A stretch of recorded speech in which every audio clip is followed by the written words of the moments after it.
एक 12 साल की बच्ची जिसके साथ बलात्कार होता है, जब बलात्कार की जानकारी उसके माता पिता सगे संबंधियों को होती है, लोभ लाज के कारण कोई कार्रवाई नहीं की जाती, कोई मुकदमा नहीं दर्ज किया जाता और बलात्कार करने वाले इतने दबंग प्रवृत्ति के थे, उनको हड़का कर रखते हैं, धमका कर रखते हैं कि अगर आपने कार्रवाई की तो पूरे परिवार को समाप्त कर दिया जाता है। उसकी शादी हो जाती है, शादी होने के बाद घर परिवार भी बस जाता है, लेकिन 28 साल बाद उन बलात्कारियों को कैसे सजा मिलती है, इस कहानी में बस इसी का जिक्र किया जाएगा। साथियों, कहानी बेहद ही रोचक है, बहुत ही इंटरेस्टेड है। क्या भारत में ऐसा भी हो सकता है? बलात्कार के पीड़ितों को 28 साल बाद भी सजा मिल सकती है, इसी का इस कहानी में जिक्र है। नमस्ते, आदाब, सत श्री अकाल, अभिवादन स्वीकार करिए। सौरभ सोशलिस्ट का स्वागत है आप सभी का हमारे खास एपिसोड अपराध की दुनिया में। साथियों, अपराध की दुनिया में सच्ची घटनाओं पर आधारित कहानियां आप लोगों को सुनाता हूं। एक कहानी को सर्च करने में, कवर करने में काफी मेहनत करनी पड़ती है, काफी तरीके से सोर्सेज जुटाने पड़ते हैं, तब आप लोगों के बीच सच्ची घटनाएं लेकर आता हूं। अगर आपको कहानियां अच्छी लगती हैं तो प्लीज हमारे चैनल को सब्सक्राइब कर दें। आइए शुरू करते हैं कहानी को। उत्तर प्रदेश का एक जिला शाहजहांपुर है, जहां पर एक 12 साल की बच्ची अपनी बहन और जीजा के साथ रहकर पढ़ाई किया करती है। उसकी बहन प्राइवेट विद्यालय में शिक्षिका है और उसके जीजा सरकारी विद्यालय में टीचर हैं। और वह 12 साल की बच्ची भी पढ़ने में बहुत ही होशियार और होनहार है। वह डेली साइकिल से ही विद्यालय पढ़ने जाया करती है। उसको विद्यालय आते जाते उसके ही बगल के पड़ोस के ही रहने वाले 2 बच्चे जो सगे भाई थे उस पर हमेशा कमेंट किया करते हैं, फप्तियां कसा करते हैं। एक दिन वाकया कुछ ऐसा होता है कि उसके घर पर कोई नहीं रहता, वह अकेली रहती है। एक भाई आता है और उसके साथ जबरदस्ती करता है, उसके साथ बलात्कार करता है।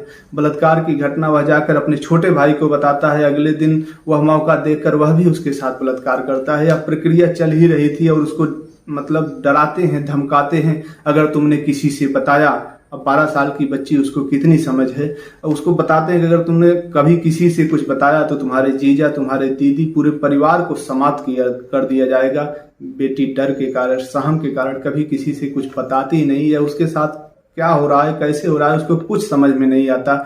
एक दिन वह विद्यालय में ही रहती है, अचानक उसको चक्कर आता है और गिर जाती है। तो विद्यालय के जो स्टाफ रहते हैं वह उसको ले जाते हैं हॉस्पिटल, चेकअप कराते हैं। और जब चेकअप कराते हैं तो सबके पैर तले जमीन खिसक जाती है।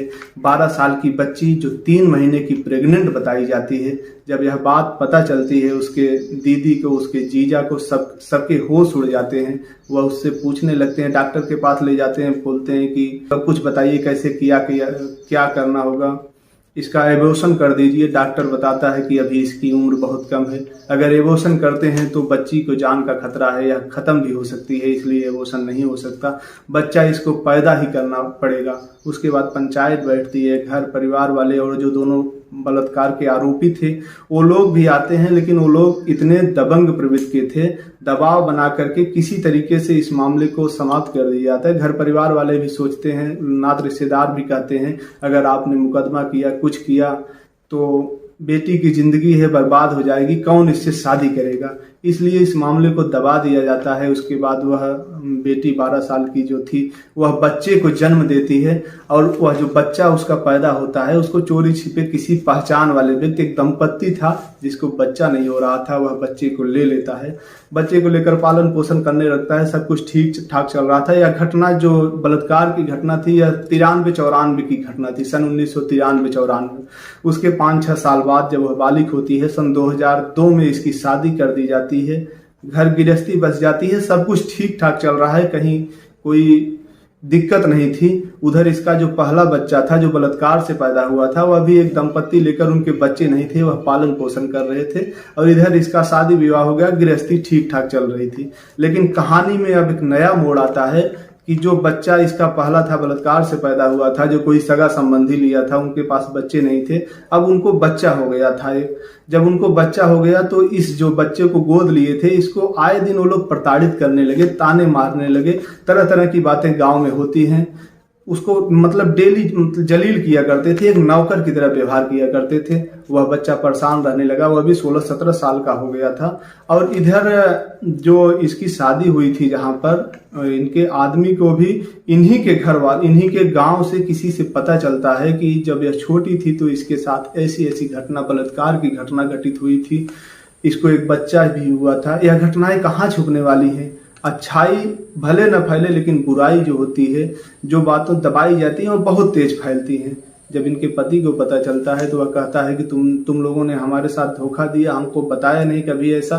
ताने मेना मार करके इधर एक बच्चा इसको भी पैदा हो गया था, उसको लेकर के घर से निकाल देते हैं। अब उस 12 साल की बच्ची जो औरत हो चुकी थी, इसके जीवन में पुनः से वही पुराने काले घने बादल मंडराने लगे। उसकी जिंदगी गैताल हो चुकी थी, वह पुनः आ जाती है मायके के लिए। लेकिन नया मोड़ तब आता है कहानी में जब वह बच्चा जो जिसको डेली ताने सुनना पड़ता था, जो बलात्कार से पैदा हुआ था, वह पूछता है जो उसको माँ पाल रही है, आखिर हमारे माता और हमारे पिता हैं कौन? वह बता देते हैं तुम्हारी माँ यही है और तुम्हारे पिता का कोई पता नहीं, तुम जाओ ढूंढो। वह बच्चा आता है और माँ से कहता है कि इस माँ के पास आता है, कहता है माँ मैं आपका पहला बेटा हूँ और जो भी हुआ है हमको सच सच बताओ, कैसे क्या हुआ है, जो भी आरोपी हैं उनको हम सजा दिलवाएंगे। माँ कहती है कि बेटा घर परिवार नात रिश्तेदार सब क्या कहेंगे, इतने दिन बीत गए हैं, अब कुछ होने वाला नहीं है। बेटा कहता है कि माँ मैं इंसाफ दिलाऊंगा, गलती कोई किया है, सजा हम और आप क्यों भुगते, जुर्म की सजा मिलनी चाहिए। वह बड़ा ही दृढ़ संकल्पित बच्चा था। वह कहता है कि सिर्फ आप नाम बताओ, बस सजा दिलाना हमारा काम है, घर परिवार का क्या, नात रिश्तेदार का क्या, वैसे भी कौन मदद कर रहा है, हम लोगों की दर दर की ठोकरें खा रहे हैं, भटक रहे हैं। जब माँ बच्चे को बताती है कि बेटा ऐसे ऐसे ऐसे समय में घटनाएं हुई थी, अब वो लोग कहाँ हैं, कैसे हैं, कुछ पता नहीं है, फिर भी कहता है नहीं हम चलेंगे, पुलिस कंप्लेन करेंगे। पुलिस के पास जाते हैं, वहां का जो स्थानीय थाना होता है शाहजहांपुर में, जब वहां पर जाते हैं और ऐसे ऐसे बताते हैं तो पुलिस ठहाके मारकर हंसती है, कहती है कि मनगढ़ंत कहानियां लेकर आए हो, वैसे भी एक दिन पहले की घटना हो अगले दिन सबूत नहीं मिलता, यह 25 साल बीत चुका है, तुम लोग क्या मजाक कर रहे हो, भाग जाओ यहाँ से।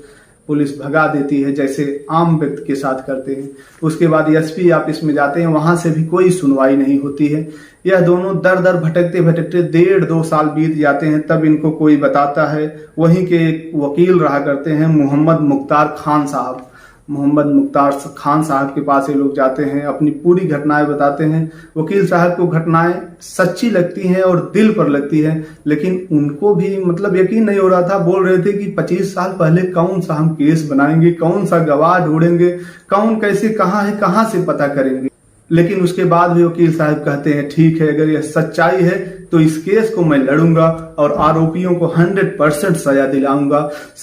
सेक्शन 156(3) के तहत उन लोगों के ऊपर कोर्ट से आदेश होता है, पुलिस को आदेशित किया जाता है कि आप चार्जशीट दाखिल करिए, मुकदमा दर्ज करिए और आरोपियों को गिरफ्तार करिए। जब कोर्ट का आदेश होता है, थाने में कॉपी आती है, उसके बाद तफ्तीश शुरू होती है, पुलिस जांच प्रक्रिया शुरू करती है। जांच में कहीं से कुछ पता नहीं चल रहा था। पहली बात तो वो जो दोनों आरोपी थे उन लोगों का स्पष्ट नाम नहीं पता था, इस समय वो कहाँ रह रहे हैं कुछ भी पता नहीं चल रहा था। लेकिन कोर्ट का आदेश था तो पुलिस को करना ही था। उसके बाद महिला से पूछताछ की जाती है, महिला कुछ सुराग बताती है इन लोगों का। जो उस समय वो दोनों हैदराबाद चले गए थे, वहां ट्रक ड्राइवरी का कार्य किया करते थे। पुलिस उन दोनों तक पहुंचती है अपने सर्विलांस की टीम के माध्यम से, जो भी सरकारी तंत्र होता है उसके माध्यम से उन लोगों तक पहुंचती है। उसके बाद मोहम्मद रजी उर्फ गुड्डू हसन और नकी हसन दोनों को पुलिस एक एक्सीडेंट केस बता करके बहाने से बुलाती है थाने पर। बुलाने के बाद जब जो आरोपी महिला, जो मतलब महिला थी, पीड़ित महिला थी, जब आरोपियों के सामने जाती है तो आरोपी पीड़ित महिला को एकदम से पहचानने से इनकार कर देते हैं। लेकिन वकील साहब बहुत ही टाइट थे और सारी कानूनी लड़ाई वो लड़ना चाहते थे। उसके बाद उन दोनों को छोड़ दिया था, लेकिन वकील साहब कहते हैं नहीं सर, इनका डीएनए टेस्ट होना चाहिए, इस कहानी में सच्चाई लग रही है। जब दोनों का डीएनए सैंपल लिया जाता है और उसका परिणाम जो है अप्रैल 2022 में आता है। जब डीएनए सैंपल आता है तो उस डीएनए सैंपल जो जैनिक पिता जो है उसका मैच कर दिया जाता है, जो उसका छोटा भाई था, दोनों सगे भाइयों में मोहम्मद रजी उर्फ गुड्डू हसन से डीएनए टेस्ट बच्चे का मैच कर जाता है।